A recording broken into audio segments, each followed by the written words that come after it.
دیکھیے، علم حاصل کرنے کا جب سے یہ دنیا شروع ہوئی ہے، عہد نبوی صلی اللہ علیہ وسلم سے لے کے آج تک علم حاصل کرنے کے دو ہی طریقے ہیں۔ اب نبی پہ وحی آتی ہے، نبی کے بغیر وحی کسی اور کو نہیں آئے گی۔ نبوت میں سے آپ چلے گئے، اب کوئی اور نبی نہیں آئے گا۔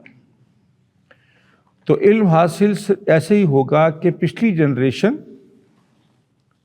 علم والی اگلی جنریشن کو پڑھاتی ہے، ایسا ہی ہے۔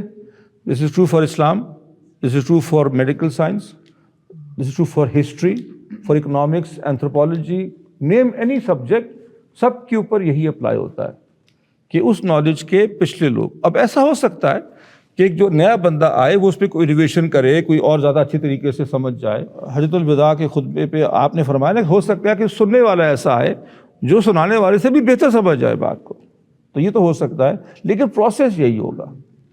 تو جو لوگ اس پروسیس کو بائی پاس کرنا چاہتے ہیں وہ ایک خطرناک قسم کی چیز ہے، ٹھیک ہے۔ I'll give you the example of that۔ اگر ایک شخص کویک ہو، میڈیکل اسکول کبھی نہیں گیا، لیکن انٹرنیٹ پہ آج کل اتنی انفارمیشن ہے کہ میرے خیال میں ہم کافی لوگوں کا علاج تو کر سکتے ہیں۔ کھانسی والے کو ہم ایک اینٹی بایوٹک دے دیں گے۔ کویکس کی میں آپ کو مثال دوں، ہمارے تو بہت ہے نا، ہمارے ہاں تو کیونکہ سختی اتنی نہیں ہے، تو وہ میں اس کو کہتا ہوں کہ وہ 5 شربتوں اور دوائیوں والا ڈاکٹر ہوتا ہے۔ ایک لال شربت ہوتا ہے کھانسی کا، ایک پیٹ کی دوائی ہوتی ہے، ایک اینٹی بایوٹک ہوتی ہے، ایک اسٹیرائڈ ہوتا ہے، ایک اینٹی الرجی ہوتی ہے۔ اس کے 5 پڑھی، ہر ایک کو نا وہ ڈفرینٹ کامبو سے دے دیتا ہے۔ اب یہ 5 چیزیں 99% لوگوں کو فرسٹ ایڈ پہ کام دے دیتی ہیں، اور اگر نہ دیں تو ہسپتال لے جاؤ آپ کے، اور کتنے ہی لوگ اس شفا پاتے ہیں۔ ہمارے ایک رشتہ دار تھے، امی کی طرف سے تھے، آئی ہوپ امی دیکھیں گے نہیں اس ویڈیو کو، ہوپ فلی دیکھیں گے نہیں۔ وہ رشتہ دار تھے، تو وہ ایک کمپاؤنڈر نہیں ہوتا جو ہے اسسٹنٹ ہوتا ہے، وہ کورس میں داخلہ لیا تو ان کے حالات خراب ہو گئے، ہی کوڈ ناٹ پے دا فی، اور وہ بیچارے کچھ مہینوں کے بعد سڑکوں پہ آ گئے۔